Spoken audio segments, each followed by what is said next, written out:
Hey guys, welcome again.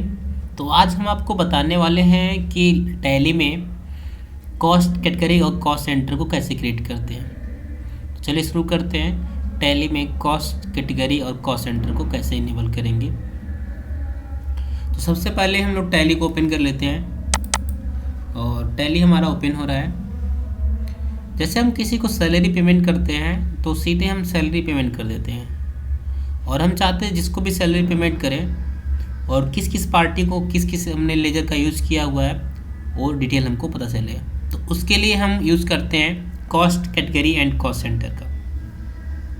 तो यहाँ पे आपको आना है वर्क इन एजुकेशनल मोड पे, और यहाँ पे दिया है सेलेक्ट कंपनी, और यहाँ से हम कंपनी सेलेक्ट कर लेंगे। जैसे हमने कंपनी ले लिया अपना कोई एक, चलिए हम कंपनी ओपन कर लेते हैं यहाँ से।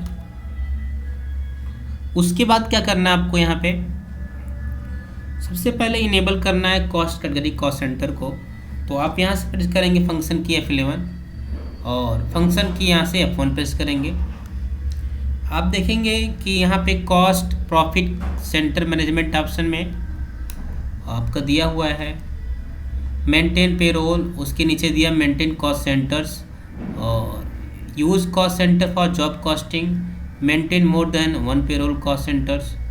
तो हम एक काम करते हैं, आते हैं यहाँ से इंटर प्रेस करते हुए और इन तीनों ऑप्शन को इनेबल कर देते हैं और इसको सेव कर लेते हैं। इस करने के बाद यहाँ से सेव कर देना है, कंट्रोल ए से आपको। सेव करने के बाद आप स्किप करके बैक आएंगे और यहाँ पे आपको आना है अकाउंट्स इन्फो में, और यहाँ पे आपको देगा कॉस्ट कैटेगरी और कॉस्ट सेंटर के ऑप्शन देंगे। तो कॉस्ट कैटेगरी कॉस्ट सेंटर के लिए हमने एक एग्जांपल के तौर पे यहाँ पे ओपन किया हुआ है, उसको दिखा देते हैं आपको। जैसे मान लीजिए हमने कॉस्ट कैटेगरी में क्या क्या बनाना है हमको, तो सबसे पहले हम बनाते हैं मैनेजर का, और कॉस्ट सेंटर में आपका यहाँ पे नाम दिया हुआ उसको भी हम देख लेंगे।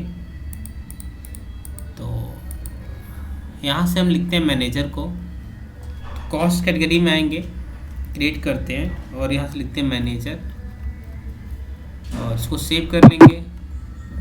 और भी ऑप्शन है तो हम कैटेगरी के 2-3 बना लेते हैं। जैसे हमने बना लिया ऑफिस स्टाफ और सेल्समैन, ठीक है। तो हम यहाँ पे 3 बना देते हैं, ऑफिस स्टाफ,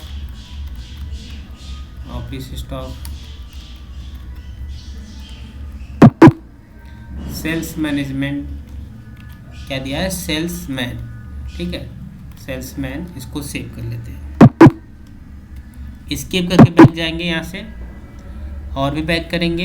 अब हमको बनाना है कॉस्ट कैटेगरी, बना लिया हमने, कॉस्ट सेंटर बनाना है। ध्यान देंगे मैनेजर के अंदर कौन कौन से कॉस्ट सेंटर रहेंगे, HRM, DRM, ARM, SCM, PRM। Office staff के अंदर कौन कौन सा कॉस्ट सेंटर रहेगा, गिरजा, शिवा, श्रीसा, राधा, जो भी बनाना आप यहाँ से दे सकते हैं। चलिए तो हम यहाँ पे आते हैं कॉस्ट सेंटर्स में और क्रिएट करते हैं। जैसे हम यहाँ से देते हैं गिरजा, HRM। पहले तो आपको सेलेक्ट कर लेना है यहाँ पे कैटेगरी, तो हम कैटेगरी में लेते हैं मैनेजर और यहाँ से लेते हैं हम HRM, सेव कर लेते हैं। उसके बाद भी और भी आप नाम है आपके DRM, ARM, तो हम यहाँ पे लिखते हैं DRM और सेव कर लेते हैं, ARM लिखते हैं, सेव कर लेते हैं। और भी ऑप्शन है SCM, सेव कर लेते हैं इसको। और भी एक ऑप्शन है PRM, तो यहाँ से PRM लेके इसको सेव कर देते हैं। इसके बाद आप देखो यहाँ पे हमने बना लिया। अब यहाँ से आपको यहाँ से एंट्री करनी है, तो जहाँ भी मैनेजर का ऑप्शन दिया होगा वहाँ से एंट्री करेंगे। तो इसमें कुछ ऐसा एंट्री दिया नहीं है, ऑफिस स्टाफ दिया है, सेल्समैन दिया है, ठीक है। तो एक काम करते हैं, हम बनाते हैं ऑफिस स्टाफ का भी बना लेते हैं। तो यहीं से बैक करेंगे, कैटेगरी सेट कर लेंगे ऑफिस स्टाफ का, और यहाँ से हम ले लेंगे ऑफिस स्टाफ में गिरजा, शिवा, सिरसा, राधा, नित्या, कोई भी नाम देते हैं हम। तो हम देते हैं गिरजा, और उसके बाद नेक्स्ट है शिवा और सेव कर लेते हैं। इसके बाद क्या आपका है सिरिसा, तो सिरिसा दे देते हैं, सेव कर लेते हैं। नेक्स्ट ऑप्शन क्या दिया आपका है राधा और नित्या, राधा और नित्या, सेव कर लिया। ये हमारा बन गया कॉस्ट सेंटर बन गया।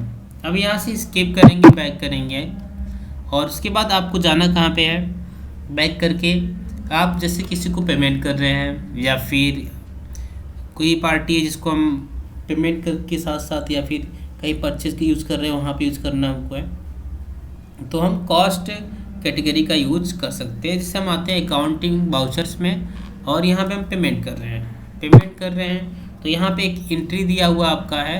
एंट्री में क्या लिखा है, salary paid to office staff, यानी हमको सैलरी पेड करनी है ऑफिस स्टाफ को 15,000 रुपया और प्रत्येक को ईच को मतलब हर एक को डिवाइड करना, जितने लोग हैं और सबको 15,000 रुपये में डिवाइड करना बराबर, ठीक है।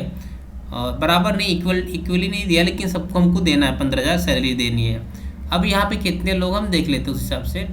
जैसे तो सबसे पहले हम पेमेंट कर रहे हैं तो आपके पास एक सैलरी का लेजर बना होना चाहिए, तो यहीं से हम अल्ट सी करते हैं, सैलरी बना लेते हैं, सैलरी लेजर इसका, और इसको रखते हैं हम इनडायरेक्ट एक्सपेंसेस में। सैलरी को रखेंगे इनडायरेक्ट एक्सपेंसेस में, इस इनडायरेक्ट एक्सपेंसेस में रखेंगे इसको और सेव कर लेंगे कंट्रोल ए से। सैलरी आप कितना दे रहे हैं, 15,000 दे रहे हैं तो 15,000 यहाँ पे लिख देंगे।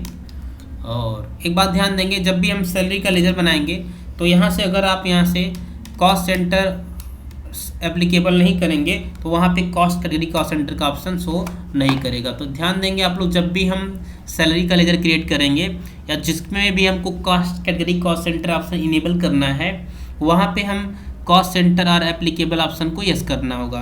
तो इस ऑप्शन को हम यहाँ से यस कर देते हैं और सेव कर लेते हैं और इंटर की प्रेस करेंगे तो आप देखेंगे यहाँ पे सैलरी के अंदर जो कॉस्ट कैटेगरी और कॉस्ट सेंटर का ऑप्शन इनेबल हो चुका है। तो आपको यहाँ पे स्पेस की दबाना है और यहाँ से लेना है ऑफिस स्टाफ। ऑफिस स्टाफ में फिर स्पेस की दबाना है, आप किसको किसको पेमेंट कर रहे हैं। जैसे गिरजा को पेमेंट कर रहे हैं तो 15,000 में से गिरजा को कितना दे रहे हैं, जैसे हमने दे दिया यहाँ पे 2,000 रुपया।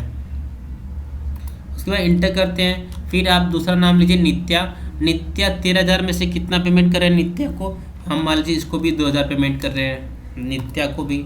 उसके बाद स्पेस करते हैं, राधा को कितना पेमेंट कर रहे हैं, तो राधा को भी हम पेमेंट कर रहे हैं 3,000 रुपया, ठीक है। उसके बाद स्पेस की करते हैं, सिरिसा को कितना पेमेंट कर रहे हैं, सिरिसा को पेमेंट कर रहे हैं हम 3,000 रुपये। चलिए स्पेस करते हैं, उसके बाद शिवा को कितना पेमेंट कर रहे हैं हम, शिवा को पेमेंट कर रहे हैं 5,000। तो इस तरीके से हम सभी को जो सैलरी है डिवाइड कर दिए, अलग अलग व्यक्ति को अलग अलग सैलरी पेमेंट कर दिए। तो हमारी टोटल सैलरी कितना पेमेंट हुआ, 5,000 टोटल आपका आया। तो हमको 15,000 में से ही सबको अलग अलग व्यक्ति को सैलरी देनी थी और हमने सैलरी पेमेंट कर दिया। अब इंटर की प्रेस करके आप आगे बढ़ेंगे। जो आप सैलरी पेमेंट कर रहे हैं, कैश पेमेंट कर रहे हैं या फिर बैंक से चेक्स द्वारा पेमेंट कर रहे हैं, तो हम इसको कैश पेमेंट कर देते हैं। और कितना पेमेंट कर रहे हैं हम, 15,000 रुपये पेमेंट कर रहे हैं। और इसके बाद आप यहाँ से इंटर की प्रेस करके इसको सेव कर लेंगे।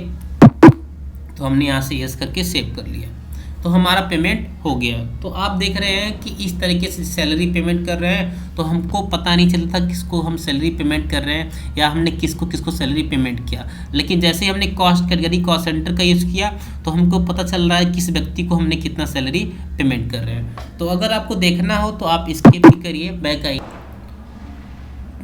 तो इसको देखने के लिए हम आएंगे, सबसे पहले कहाँ पे, डिस्प्ले ऑप्शन पे आएंगे और यहाँ पे आपको मिलेगा स्टेटमेंट ऑफ अकाउंट्स, इसमें जाना आपको है और यहाँ पे जाना आपको कॉस्ट सेंटर्स ऑप्शन पे और यहाँ पे आप कैटेगरी समरी देखना है तो यहाँ पे इंटर प्रेस करेंगे।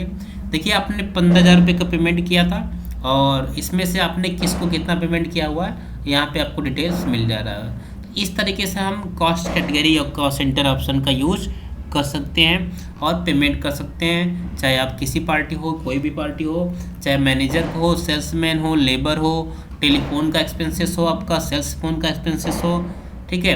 तो आप अलग अलग यूनिट बना के अलग अलग आप कॉस्ट सेंटर कॉस्ट कैटेगरी बना के पेमेंट कर सकते हैं। तो आई होप समझ गए होंगे आप लोग।